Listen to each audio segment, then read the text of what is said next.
उसके बाद है 14 करने से पहले ना मैं ज़रा टांग सीधी कर लूँ, अजीब चूंटियाँ दौड़ रही हैं टांग के अंदर।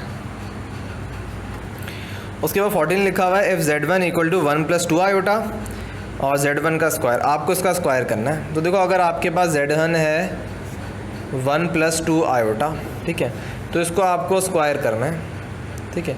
फॉर्मूला लगा दो a + b होल स्क्वायर का, ये हो जाएगा, क्या हो जाएगा ये 1 का स्क्वायर 1 + 2 a 1 है, b आपके पास 2 आयोटा है और प्लस b स्क्वायर, 2 आयोटा का स्क्वायर 4 आयोटा स्क्वायर। सिंप्लीफाई करो तो ये हो जाएगा 1 + 4 आयोटा + 4 आयोटा स्क्वायर। आपको पता है आयोटा स्क्वायर -1 के बराबर होता है, तो ये -4 हो जाएगा। 1 - 4 -3 के बराबर, तो -3 + 4 आयोटा या 4 आयोटा -3 एक ही बात है। तो ऑप्शन नंबर सी जो है वो करेक्ट है। अच्छा जी, 1 मिनट ज़रा,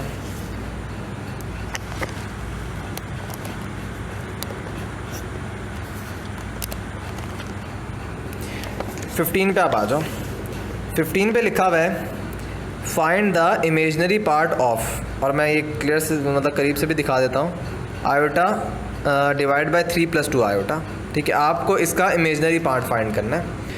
तो आपको एक कॉम्प्लेक्स नंबर गिवन है आयोटा ओवर 3 + 2 आयोटा, वो बोल रहे हैं कि इसके अंदर आप इमेजनरी पार्ट निकालो।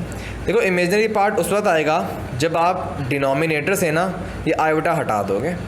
डिनोमिनेटर से आयोटा हटाने का बेस्ट तरीका ये है कि अगर सिर्फ एक टर्म होती ना डिनोमिनेटर में, तो आप आयोटा से मल्टीप्लाई डिवाइड करते हैं। डिनोमिनेटर में पूरा कॉम्प्लेक्स नंबर मौजूद है, मतलब रियल पार्ट भी है, इमेजनरी पार्ट भी है। तो अब आप क्या करोगे, अब आप इसको मल्टीप्लाई डिवाइड करवाओगे। मैं नीचे कर देता हूँ, क्योंकि आपको पता है कि जब किसी कॉम्प्लेक्स नंबर को उसके कॉन्जुगेट से मल्टीप्लाई करते हैं तो रिज़ल्ट सिर्फ रियल होता है, ठीक है। तो अगर मैं इसको इसके कॉन्जुगेट से मल्टीप्लाई करूँगा, अगर मैं इसको इसके कॉन्जुगेट से मल्टीप्लाई करूँगा तो रिज़ल्ट इनका रियल होगा। जब डिनोमिनेटर रियल हो जाए ना, तो फिर हम आराम से इमेजनरी पार्ट और रियल पार्ट अलग कर लेते हैं। बस आपको डिनोमिनेटर को रियल करना होता है। तो मैंने क्या किया, इसका कॉन्जुगेट लिया और उससे मल्टीप्लाई किया। अब नीचे मल्टीप्लाई किया, ऊपर भी करना पड़ेगा। इन शॉर्ट इसको हम बोलते हैं मल्टीप्लाई डिवाइड करना। सिंप्लीफाई करो, आयोटा मल्टीप्लाई होगा 3 - 2 आयोटा से, और इधर 3 + 2 आयोटा मल्टीप्लाई होगा 3 - 2 आयोटा से, ठीक है। अब देखो ऊपर मल्टीप्लाई करो 3 आयोटा और -2 आयोटा को आयोटा से करो तो -2 आयोटा स्क्वायर हो जाएगा, ठीक है। देखो नीचे इनको आप मल्टीप्लाई करो, पूरा 4 टर्म आएंगी, फिर सिंप्लीफाई करो, वो बड़ा तरीका है। शॉर्टकट तरीका ये है कि रियल पार्ट क्या है 3 का स्क्वायर 9, इमेजनरी पार्ट क्या है 2 का स्क्वायर 4। जब आप इसको सॉल्व करोगे ना, तब भी आंसर आपके पास यही आ रहा होगा। इसको मल्टीप्लाई करना, आंसर आपके पास 9 + 4 ही आ रहा होगा। सिंप्लीफाई करो, ऊपर 3 आयोटा है, आयोटा स्क्वायर क्या होता है -1 के बराबर, माइनस माइनस पॉजिटिव, नीचे 13 है, ठीक है। तो अगर आप इसको इस फॉर्म में लिखो 2 + 3 आयोटा, तो अगर आप इसको सेपरेट करो तो 2/13 + 3/13 आयोटा। ये पूरी चीज़ें आपके पास रियल पार्ट, ये पूरी चीज़ें आपके पास इमेजनरी पार्ट। सवाल में आपसे इमेजनरी पार्ट पूछा था और वो क्या है 3/13। ऑप्शन नंबर सी जो है वो करेक्ट हो जाएगा। 16 में आपको ऑर्डर्ड पेयर की फॉर्म में कॉम्प्लेक्स नंबर गिवन है 0,2 × 3,1। 2 ऑर्डर्ड पेयर है, उसको आपने मल्टीप्लाई करना है। 16 में एक है 0,2 और एक है 3,1, ठीक है। मैं जनरल फॉर्म बता देता हूँ, मल्टीप्लाई की पहले भी बताई थी। a, b अगर एक कॉम्प्लेक्स नंबर है और दूसरा c, d है, तो मल्टीप्लाई का फॉर्मूला क्या है ac - bd ad + bc, ठीक है। तो यहाँ पे ये लेट कर लो, a है, ये b है, ये c है। अच्छा इसका मैं खा ही गया हूँ, 3,1 है, ठीक है, और 1 आपके पास क्या है d है। मल्टीप्लाई करो, फॉर्मूला क्या है ac 0 × 3 0 के बराबर, माइनस bd, b है 2, d है 1, 2 को 1 से करो 2, कॉमा ad 0 को मल्टीप्लाई करो 1 से 0, प्लस bc, b 2 है, 3 से मल्टीप्लाई करो 6, तो सिंप्लीफाई करो -2,6 आ जाएगा, ठीक है। तो इन दोनों को मल्टीप्लाई करो, -2,6 आपके पास आंसर होगा।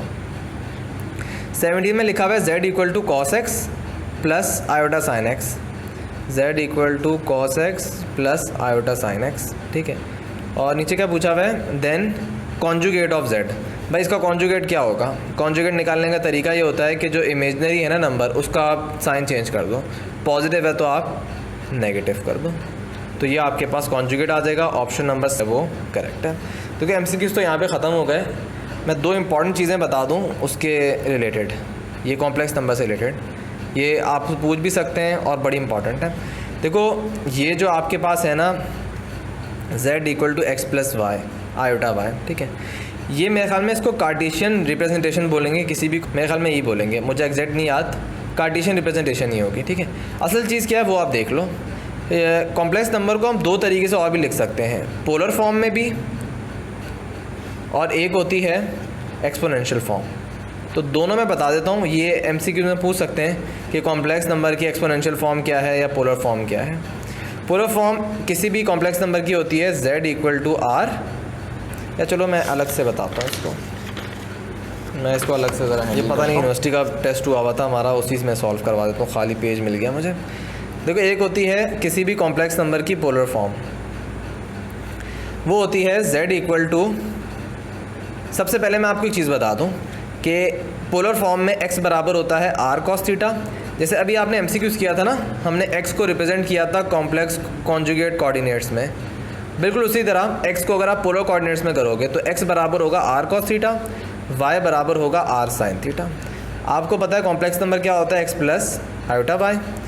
x और y की वैल्यू पुट कर दो, x बराबर है r cos थीटा, y बराबर है r sin थीटा, ठीक है। तो ये फॉर्म जो होती है कॉम्प्लेक्स नंबर की, यहाँ इसको मज़ीद सिंप्लीफाई करो, r कॉमन ले लो आप, cos theta plus iota sine theta.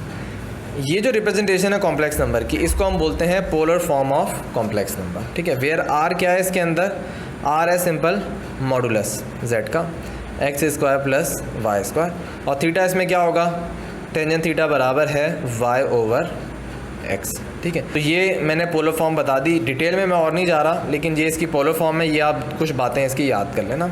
उसके बाद एक होती है exponential form, sorry complex number की एक्सपोनेंशियल फॉर्म, तो वो क्या होती है, z equal to r e की पावर माइनस थीटा। अब आपको लगेगा पता नहीं क्या लिख दिया मैंने, ठीक है। ये जो e की पावर आई थीटा है ना, आयोटा थीटा, ये बराबर होता है cos theta plus iota sine theta, ठीक है। और इसको वैसे हम बोलते हैं ऑयलर्स आइडेंटिटी, वैसे ही नाम बता दिया, अब आ गई है तो फिर सुन भी लो, ठीक है। तो ये जो फॉर्म होती है ना कॉम्प्लेक्स नंबर की, इसको हम बोलते हैं exponential form of complex number, where e की पावर आई थीटा इसके बराबर है, और r तो मैंने आपको पहले बता दिया था, ठीक है। तो ये जो यहाँ पे था ना cos theta plus iota sine theta, ये अगर मौजूद है तो हम बोलेंगे पोलर फॉर्म। ये cos थीटा प्लस आई साइन थीटा मतलब आयोटा साइन थीटा, ये पूरी डेरिवेशन अगर आप करो तो ये बराबर होता है e की पावर आई थीटा इसके, ठीक है।